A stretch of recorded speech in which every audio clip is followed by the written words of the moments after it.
Thank you so much, John, for that introduction, and thank you all for being here. It's really an honor. I'm also glad that you're all here because I want to offer a profound and sincere apology. I want to apologize on behalf of all theologians. We have failed, and we have failed, I think, pretty spectacularly.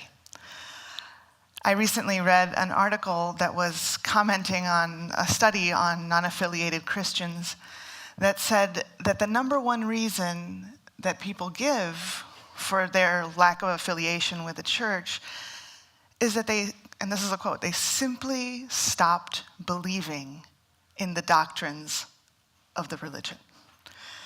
So as much as we talk about millennials or the nones, N-O-N-E-S, as people who are anti-institutional or unmoved by liturgy or disaffected generally or alternatively affiliated or something like that, I think when you say something like, I stopped believing in the doctrines, what you're looking at is a spectacular theological failure. That is on us.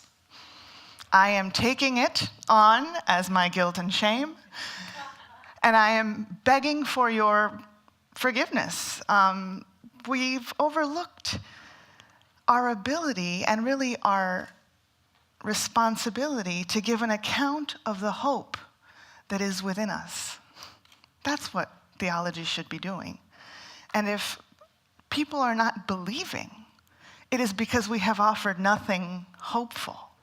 So as much as we like to think about the mechanics of religiosity as the problem or the flashiness of our websites, right? That we need to be a little more cool and then they'll all come back.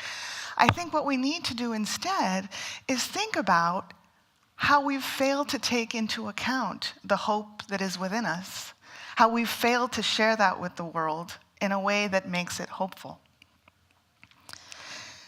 If we don't make sense of our own hope, we cannot expect our hope to make sense to the world. On the bright side, there is a bright side. I think there's a solution to this situation that we find ourselves in, and it hinges on the centrality of narrative. Narrative in our church, in Christianity, narrative in our world, in our families, everywhere.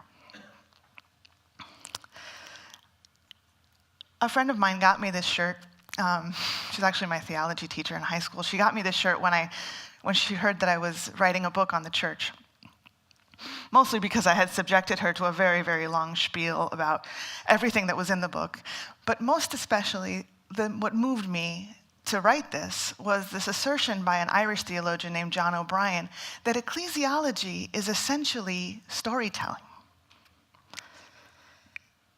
Ecclesiology can't be an ivory tower reflection on static, idealized principles or sterile doctrines that are ultimately disembodied. But it should rather be a task of enfleshment, a task of accompaniment, and a task of witness. Because the story of the church is, after all, the story of the people of God. Present, says O'Brien, first in the biographies of committed individuals and made plain to the rest of the church as narrative. So ecclesiologists should seek to chronicle the life of a church journeying prophetically, he says, with humankind in the ambiguity of historical engagement. This begins in the lives of committed individuals. And their narratives, when we weave them together, reveal the tapestry of the church's reality. My favorite image of this tapestry of the people of God is behind me now. It's the inside of actual tapestries, the inside of the Cathedral of Our Lady of the Angels in Los Angeles. The artist, John Nava, wove these tapestries with pictures of churchgoers at the cathedral near him so that he could portray them. So the people that you see there are parishioners in that church, right? But also bishops, laymen, laywomen, all ages, all genders, all as a community of seekers, and you can see them there pointed toward the altar. They almost look like they're moving. The effect is, I think, really beautiful on this grand scale that you see in this photo, because you can situate yourself and feel yourself at home, I think, in the midst of this whole messy people of God. But upon closer inspection, I find them even more moving. Because our physical bodies have stories, just like our ecclesial bodies have stories and our familial bodies have stories. Our self-understanding, right, the way that we understand ourselves, even our memories, are little stories. Some thinkers have called this the narrative structure of experience. Right? We experience everything as stories. We are individually and as a collective a mosaic, a tapestry of stories. So in each face here, I love the young woman. In each face, right, you see a story. All ages and genders, all ethnicities and races. Ecclesiologically, I think it's very significant to drape the walls of the cathedral in the faces of the community. When you sit in the nave, you're surrounded by the witness of the people of God. You can focus on a face. You can situate yourself among the many and varied faces. The faces on the walls start to bleed into the faces in the pews. Your story, one of the many stories in this journey in salvation history. If ecclesiology works correctly, and indeed if Christian witness works correctly, we see the whole communion of saints represented in these tapestries. And within these faces, an account of the hope that is in the church. But the truth is, despite my title, that the world is not in need of good stories. The world is replete with good stories. What we need is better storytellers. This is what counteracts unbelief. Being heard, being taken quite literally into account. So to become better storytellers, we need to first become story hearers. We need to attune ourselves to listening for the story of the people of God, wherever we find it. And sometimes the story is recorded in the strangest places. We find it in art, in literature. We find it in worship and ritual. We find it in people's bodies, in their suffering. We find it in people's unjust death.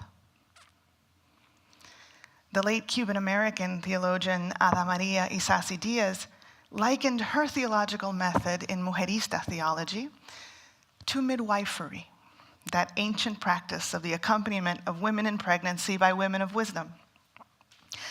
The theologian, said Isasi Diaz, like the midwife, walks with the pregnant woman, is a witness to life and sometimes death.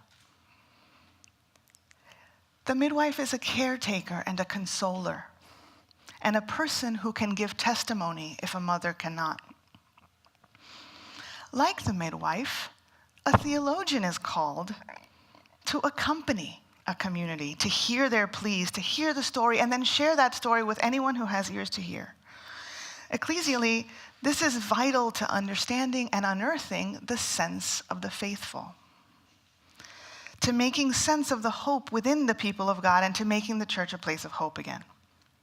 So in the time that I have left, I want to share with you my favorite example of midwifery and storytelling as an avenue of hope for the people of God. Rosario Ferre is a Puerto Rican author, or was, she died last year, who grew up in Ponce, which is a city on the southern coast of Puerto Rico. In an autobiographical short story, she reveals the profound impact that her nanny, a woman named Hilda, she was a child too, had on her adolescence. Particularly Hilda's devotion to Guadalupe, in fact, this Guadalupan image that you see here, it's the same one. So Guadalupe is, of course, the Mexican Virgin, but she's revered in this southern Puerto Rican town as well. In fact, the cathedral in Ponce is named the Cathedral of Guadalupe.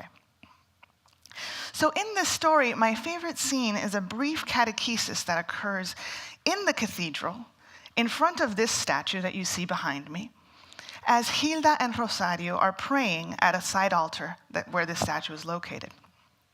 Rosario, the author at this point, is 8 years old, more or less. And her understanding of Guadalupe is, like any 8-year-old's, right? Impressionistic. So she has a ton of questions for Hilda. Why is her skin that color? What's with the samurai swords? Right? Because she sees the things around her as samurai swords. She asks all kinds of sort of innocent and sweet questions, like why is she dressed like that? Why is she looking down, et cetera, et cetera. But Hilda's response to these questions is very serious. La Guadalupe, she turns, a little annoyed, I think. Her charge keeps interrupting her. La Guadalupe is a very powerful virgin. You don't want her as your enemy. Those swords are her thunderbolts. She's not a namby-pamby virgin like the ones in the other churches. She gets things done. And she protects people who fight for what they want. I mean, come on.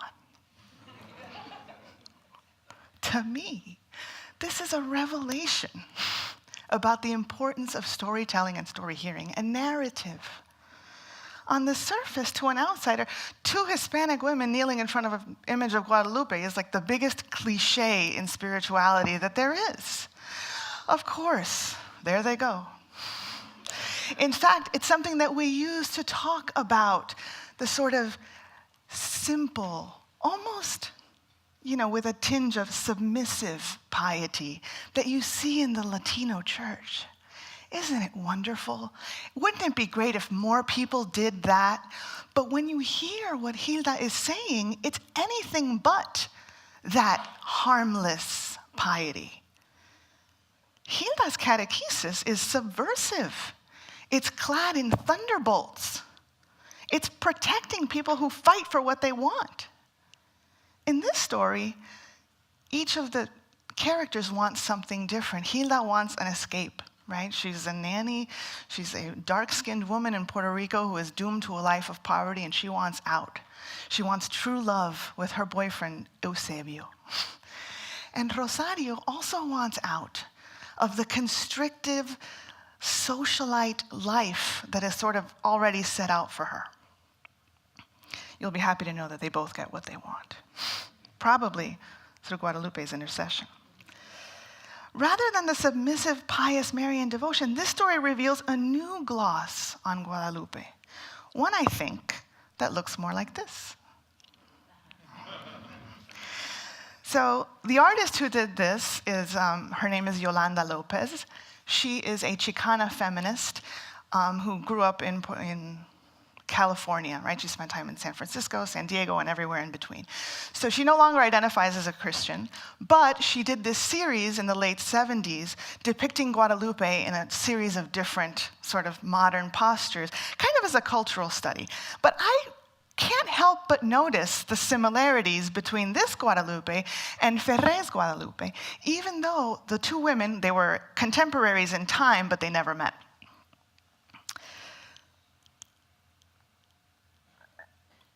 This is a woman, I think, who looks like she fights for what she wants. She's a cape slung over her shoulder. She's got running shoes on, right? Her thighs are unbelievable. She's holding a snake in a chokehold, and it's not even slowing her down. It's amazing. It's a revelation. This is not a namby-pamby virgin like in those other churches. This is a Guadalupe I can get behind. Interestingly, to me at least, this Guadalupe looks a lot like my students, right? Self-possessed, strong, self-directed. No, it's not a traditional image, and some people find it offensive. But what's striking to me is how similar these 2 women have conceptualized this one virgin, even though they never met. How many other women's stories feature this kind of Guadalupe? Are we accompanying those women? Can we hear their story? If we do, how many other people would it resonate with? Because this, to me, is very much an account of hope. So, what I want to say to you this evening is that the whole people of God, everyone in this room, bears witness to the hope of salvation. Everyone has a story. And these stories can be subversive, or action-packed, or powerful. It's the responsibility of the theologians, and really of all Christians, to run after these stories, to protect those who fight for liberation and justice, to protect those who are fighting for life in the face of death. But what if we can't run?